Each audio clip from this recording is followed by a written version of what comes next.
స్వామి వివేకానంద యువతకు స్ఫూర్తి ప్రదాతగా నిలుస్తారని, యువత భవితకు వివేకానంద జీవితం ఆదర్శంగా నిలుస్తుందని శ్రీకాకుళం పార్లమెంటు సభ్యులు కింజారపు రామ్మోహన్ నాయుడు స్పష్టం చేశారు. ఇక స్థానిక సూర్యమహల్ కూడలి వద్ద స్వామి వివేకానంద 160వ జయంతి కార్యక్రమాన్ని నెహ్రూ యువ కేంద్రం స్వామి వివేకానంద సేవా సమితి సంయుక్త ఆధ్వర్యంలో జేపీ శంకర్ అధ్యక్షతన నిర్వహించారు. తొలుత స్థానిక కూడలి వద్ద ఉన్నటువంటి వివేకానందుని విగ్రహానికి పూలమాలలు వేసి నివాళులు అర్పించారు. యువత వివేకానందుని జీవితాన్ని అవగాహన చేసుకోవాలని, ఆ దిశగా లక్ష్యాలు నిర్దేశించుకొని పట్టుదల క్రమశిక్షణతో ఉన్నత లక్ష్యాలు చేరుకోవాలని ఎంపీ రామ్మనోహర్ నాయుడు ఆకాంక్షించారు. ఇక మాజీ ఎమ్మెల్యే గుండా లక్ష్మీదేవి మాట్లాడుతూ 160 సంవత్సరాలు పూర్తయినప్పటికీ వివేకానందుని జయంతి వేడుకలు మనం నిర్వహించుకుంటున్నామంటే నాటి నుంచి నేటి వరకు ఆయన జీవితం సమాజం కోసం ఆయన చేసినటువంటి సేవలు అంత ప్రభావం చూపిస్తున్నాయని కొనియాడారు. ఇక మాజీ మున్సిపల్ చైర్పర్సన్ ఎంవి పద్మావతి మాట్లాడుతూ వివేకానందుని జీవితం ప్రతి ఒక్కరూ జీవన విధానంగా మార్చుకోవాలని కోరారు. డిఎస్పీ శృతి మాట్లాడుతూ సమాజంలో దొరికే అవకాశాన్ని అందిపుచ్చుకొని ముఖ్యంగా యువత లక్ష్యాలను నిర్దేశించుకోవాలని, అందుకు క్రమశిక్షణ, పట్టుదల, మనోనిబ్బరం ఎంతో అవసరమని పేర్కొన్నారు. ఈ కార్యక్రమంలో విజీకే మూర్తి, ప్రొఫెసర్ విష్ణుమూర్తి, వైకాపా యువనేత ధర్మాన రామ్మనోహర్ నాయుడు తదితరులు పాల్గొన్నారు. వివేకానంద గారి 161వ జన్మదినం సందర్భంగా ఈరోజు చాలా చక్కనైనటువంటి జయంతి కార్యక్రమం ఈ శ్రీకాకుళం మున్సిపాలిటీలో మనం జరుపుకోవడం జరుగుతుంది. మరి దీనికి సహకరించినటువంటి స్వామి వివేకానంద సేవా సమితి వారు, అలాగే నెహ్రూ యువజన కేంద్రం వారు, వాళ్ళకు కూడా నా అభినందనలు తెలియజేసుకుంటున్నాను.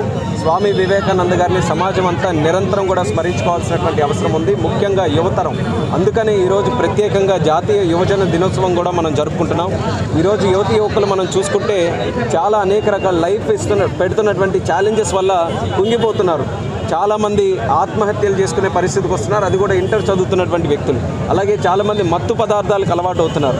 జీవితాన్ని నిర్లక్ష్యం చేసుకొని, వృధా చేసుకొని అనేక రకాలుగా యువత సరైన మార్గంలో నడవనప్పుడు అది దేశానికే హానికరంగా మారబోతుందనే ఆలోచనతో స్వామి వివేకానంద గారిని వాళ్ళందరూ కూడా స్ఫూర్తిగా తీసుకోవాలనే ఆలోచనతో ఈ కార్యక్రమాన్ని నిర్వహించడం జరిగింది. మనం కూడా సమాజంలో ఉన్నతమైనటువంటి స్థానంలో ఉన్న వ్యక్తులు అనేక రకాలైనటువంటి సర్వీస్ యాక్టివిటీస్ చేస్తాం. అందులో భాగంగా మనం కూడా ప్రత్యేకంగా స్వామి వివేకానంద గారిని యువతకు పరిచయం చేయడానికి, యువతకి ఆయన తాలూకా జీవితం తెలియజేయడానికి, ఆ మార్గంలో నడిపించడానికి అనేక కార్యక్రమాలు చేయాల్సినటువంటి బాధ్యత కూడా తీసుకోవాలనేది మేము వాళ్ళందరికీ కూడా సూచిస్తున్నాం. చాలామంది ఆ క్రమంలో కార్యక్రమాలు కూడా చేస్తున్నారు. స్వామి వివేకానంద గారు ఆయన చెప్పినటువంటి ప్రతి మాట కూడా నిజంగా ఒక బుల్లెట్ లాంటి, ప్రతి ఒక్కరికి కూడా 1000 ఏనుగుల బలాన్ని ఇచ్చే శక్తి కలిగినటువంటి మాటలు ఆయన చెప్పినటువంటి ఉన్నాయి. అటువంటివి మనం కానీ యువతకి వారందరినీ కూడా తెలియజేయగలిగితే మన భారతదేశాన్ని ప్రపంచంలోనే ఒక ఉన్నతమైనటువంటి దేశంగా మనం కితాబు తీర్చుకోగలం. ఆ రోజుల్లో సనాతన ధర్మానికి కూడా సరైనటువంటి విలువ లేనప్పుడు మళ్ళీ దాన్ని జాగృతి చేశారు.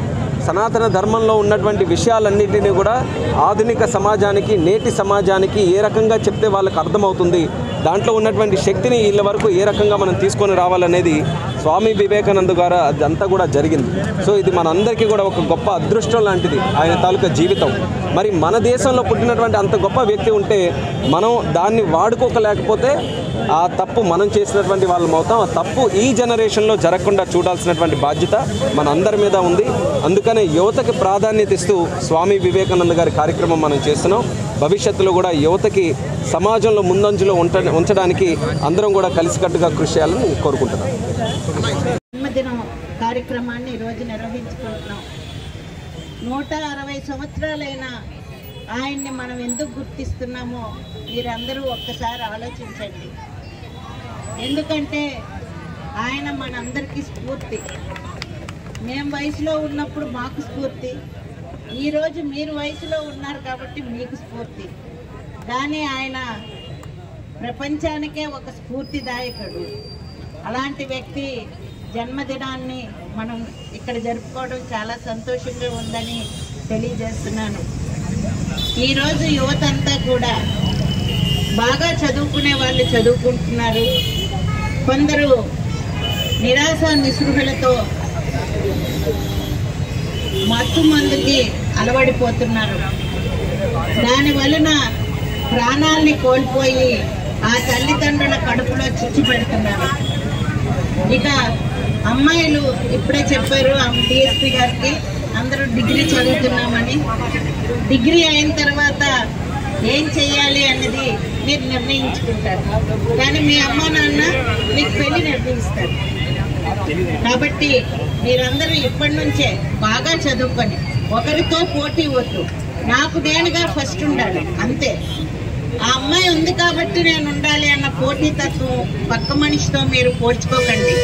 ఎప్పుడూ ఎదుటి మనిషితో మనల్ని మనం పోల్చుకుంటే మనం అశాంతి పాలవుతాం. మనకి కావాల్సింది మన ఆత్మస్థైర్యం. ఏ పనైనా చేయగలను, ఏ అడుగైనా ముందుకు వేయగలను. ఏ మనిషి అయినా ఒక్కరితోనే మొదలవుతుంది, ఏ స్ఫూర్తిదాయకమైన పనైనా. కాబట్టి ఏ పనైనా మేము చేయగలము. మేమంతా యువత, మేమంతా కూడా ఈ దేశానికి రేపు వెన్నుముక్కగా ఉంటాము, ఈ దేశ భవిష్యత్తుకి మూల కారకులం అవుతాము అని మీరు ఇప్పటి నుంచే నిర్ణయించుకొని ప్రతి ఒక్కరూ అదే స్ఫూర్తితో ముందుకు వెళ్ళాలని కోరుకుంటూ, మీ అందరికీ ఇప్పుడే చెప్పారు, ఈ రోజంతా కూడా అవేర్నెస్ యాక్సిడెంట్లన్నిటినీ నిర్మూలించాలనుకుని వచ్చారు. అంతే కదా ఈరోజు మీరు చేసింది. అయితే మీ అందరికీ ఒక బాధ ఏంటంటే చాలా మందికి మోటార్ సైకిల్ ఉండకపోవచ్చు. ఉండేవాళ్ళు హెల్మెట్ పెట్టుకోరు. దేనికి పెట్టుకోరు? పక్కనున్న అమ్మాయి కనిపించదు, అంతే కదా. ఇప్పుడు కొత్త హెల్మెట్లు వచ్చాయి, ముందు అర్థం ఉంటుంది, అందరూ కనిపిస్తారు. దిగ్గానే బండి దిగ్గానే ఒక దువ్వి ఉంచుకోండి, చక్క నీట్గా దూకోండి, హ్యాపీగా ఉంటారు. ఈ చిన్న విషయాన్ని వదిలేసి మీరు యాక్సిడెంట్లకు గురైతే మీ తల్లిదండ్రుల పరిస్థితి ఏంటో మీరు ఒక్కసారి ఆలోచించాలని మీ అందరికీ కోరుకుంటూ, ఈరోజు మీ అందరితో మాట్లాడే అవకాశాన్ని ఇచ్చిన మన భీమశంకర్